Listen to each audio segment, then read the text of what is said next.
Porsche car अपघात प्रकरणातील आरोपीचे blood sample बदलण्याचा संतापजनक कृत्य डॉक्टरांनीच केल्याचं उघड झालंय। अल्पवयीन मुलाच्या ब्लड सॅम्पलबाबत आयुक्त अमितेश कुमार यांनी धक्कादायक खुलासे केले। 19 मेच्या रात्री ससून रुग्णालयात नेमकं काय घडलं, अल्पवयीन आरोपीचे ब्लड सॅम्पल नेमके कोणी आणि कसे बदलले हे जाणून घेण्यासाठी हा व्हिडिओ शेवटपर्यंत पहा। ललित पाटील ड्रग्ज प्रकरणांमध्ये ससून रुग्णालयाची लखतरफ वेशीवर टांगली गेली आणि आता पोर्शे कार अपघात प्रकरणात सुद्धा याच डॉक्टरांचे कारनामे समोर आले। ससून रुग्णालयातील फॉरेन्सिक विभागाचा प्रमुख डॉक्टर अजय तावरे आणि श्रीहरी हळणोर यांना पुणे पोलिसांनी अटक केली आहे। बिल्डर विशाल अगरवालच्या अल्पवयीन पोराला वाचवण्यासाठी ब्लड सॅम्पलमध्ये फेरफार केल्याचा आरोप या दोघांवर करण्यात आला आहे। पुण्यात 19 मेच्या रात्री कल्याणीनगर भागात बड्या बिल्डरच्या अल्पवयीन मुलानं आपल्या अलिशान कारनं दोघांना उडवलं। या दोघांचा जागीच मृत्यू झाला। स्थानिकांनी आरोपीला पोलिसांकडे दिलं आणि तिथूनच धनदांडग्यांचा नवा कट सुरू झाला। अपघातानंतर अल्पवयीन आरोपीचा ब्लड रिपोर्ट ससून रुग्णालयात पाठवण्यात आला। हा रिपोर्ट ससून रुग्णालयातील फॉरेन्सिक विभागाचे प्रमुख डॉक्टर अजय तावरे आणि डॉक्टर श्रीहरी हळणोर यांच्यापर्यंत पोहोचला। आरोपीच्या रक्ताच्या नमुन्यात दारूचा अंश येऊ शकतो हे आरोपीच्या नातेवाईकांच्या लक्षात आलं। त्यांनी डॉक्टरांना पैशांचे प्रलोभन दाखवून रिपोर्ट बदलायला सांगितला। अल्पवयीन मुलाचं टेस्टिंगसाठी आलेलं blood sample doctor Ajay Taware यांनी कचऱ्याच्या डब्यात फेकून दिलं।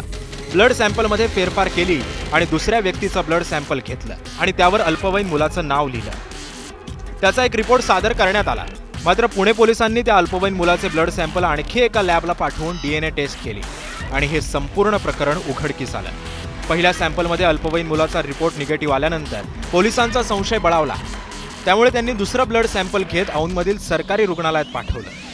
विशाल अगरवाल आणि त्यांच्या पोराचे सॅम्पल मॅच झाल्यानं डॉक्टर श्रीहरी आणि अजय तावरेला पुणे पोलिसांनी अटक केली। ती शंका किंवा ड्यू डिलिजन्सचे दृष्टिकोनातून रात्री एक दुसरा हॉस्पिटल औंधमध्ये जे आहे सरकारी हॉस्पिटल, तिथे जुवेनाइल आरोपीचे एक सेकंड सॅम्पल घेण्यात आली होती। ही सॅम्पल घेण्याची उद्देश DNA मॅचिंगसाठी की जी ससून हॉस्पिटलवरून सॅम्पल गेलेली आहे ती जुवेनाइल एक्यूज्डचीच आहे ही खात्री करण्याच्या दृष्टिकोनातून पाठवण्यात आली होती। आणि काल जे आम्हाला फॉरेन्सिक रिपोर्ट प्राप्त झाले त्यामध्ये औंधचे सॅम्पल हे जुवेनाइल एक्यूज्डचे आहे आणि त्यांचे वडिलांचे पण सॅम्पल आम्ही घेतली होती। त्यांना ससून हॉस्पिटल फॉरेन्सिक लॅबला पूर्ण क्लॅरिटीचे दृष्टिकोनातून आणि ती औंधची सॅम्पल हे जुवेनाइल एक्यूज्डची आहे आणि त्याची सॅम्पल त्यांचे वडिलांसोबत मॅच झालेली आहे। परंतु ससून हॉस्पिटलची जी सॅम्पल आहे ते जुवेनाइल एक्यूज्डची मॅच होत नाही, म्हणून हे थर्ड पर्सनची सॅम्पल आहे। हे स्पष्ट फॉरेन्सिक रिपोर्टवरून काल संध्याकाळी झाली होती। त्याचे नंतर हे डॉक्टर्सला ताब्यात घेऊन विचारपूस करून त्यांना अर्ली मॉर्निंग आवर्समध्ये कलम वाढून अटकची कारवाई करण्यात आलेली आहे। मिकी घईसह सोनी मगर, ABP माझा, पुणे।